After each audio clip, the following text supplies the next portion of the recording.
Dear ladies and gentlemen, on behalf of Pink Sari Inc., I too would like to welcome you all to this important event in the life journey of our CANINFO and CARE project.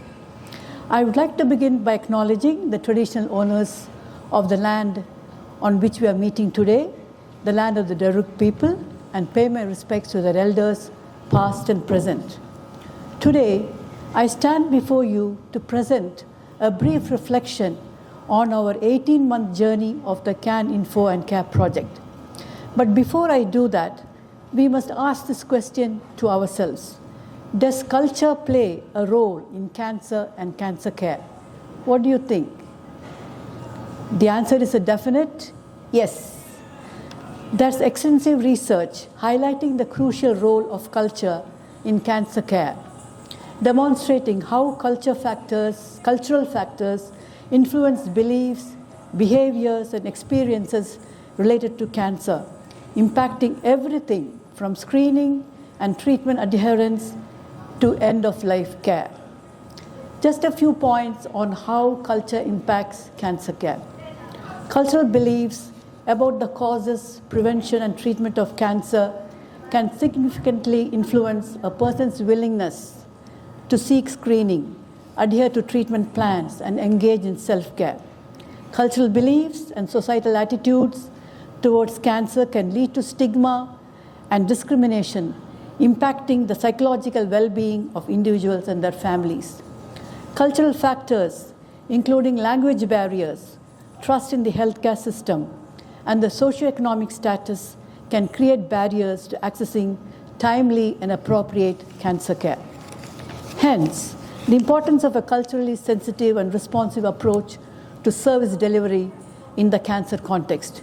It is also important for a person-centered care, a concept which had been highlighted in the theme of this year's World Cancer Day.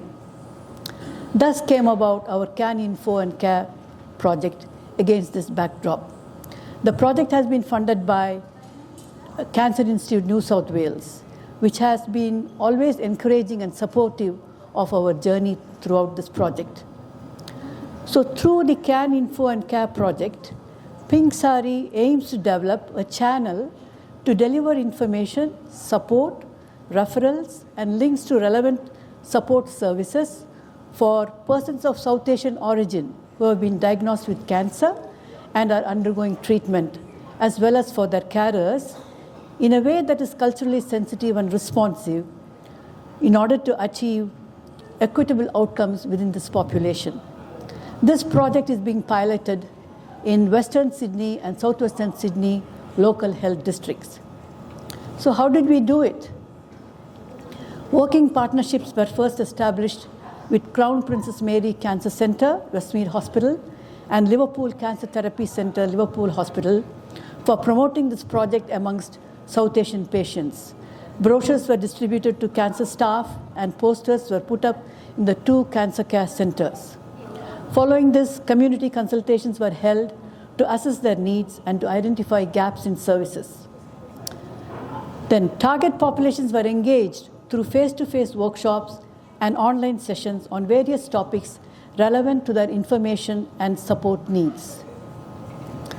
We engaged with patients on a one-to-one basis on the phone to support them emotionally and to respond to their specific information and support needs. Follow-up phone calls were also made to ensure that the patients were able to access what they needed. Thus, each patient would have had several occasions of service. Where lack of family support was identified, patients were visited both at home and hospital to provide emotional support and to address any gaps in services by advocating for them. So what have we achieved so far? Since the start of the implementation of the CANINFO and CARE project in August 2023, we have run 10 online and face-to-face interactive information sessions on various topics including diet and cancer, health and wellness, mindful living, fatigue and sleep, pathways to cancer diagnosis, understanding the health system, clinical trials, and so on. In addition to these sessions, Pink Sari organized various promotional and awareness-raising events like World Cancer Day walks in 2024 and 25, International Women's Day events again in 2024 and 25, and also participated in other community cultural events like the Pongal and Chitrai festivals. At the invitation of Megrath Foundation, we partnered with them and participated in the Pink Parades of 2024 and 25. A total of almost 900 people participated at all these events. We were also honored to be part of the media launch of this project organized by Cancer Institute New South Wales last year at the Breast Screening Service, Liverpool. In addition to these sessions and events, around 250 occasions of service have been provided on a one-to-one basis, including phone calls, as well as visits to hospitals, palliative care, and homes. We also ran a formal process of recruiting our wonderful community volunteers, some of whom are here today, through expression of interest followed by interviews, and provided them with both generic volunteer training and specific training for working with Pink Sari in the cancer context. Now let's look at the outcomes.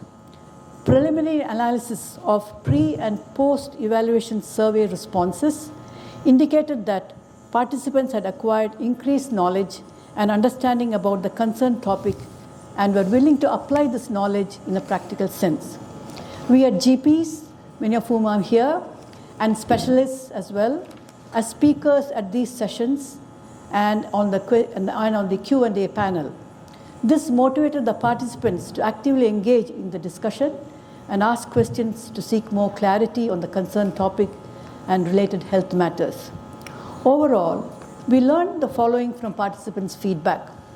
Those patients and their carers who were supported by us felt satisfied and gained a sense of well-being. Pink Sari's efforts in providing relevant information, linking them to support services, and advocating for their care in a culturally responsive manner gave them the strength to better cope with their cancer journey. So through cultural responsiveness, we are able to build trust with our communities. In addition to patients calling us directly, GPs and health workers refer patients of South Asian origin to the CANINFO and CARE project.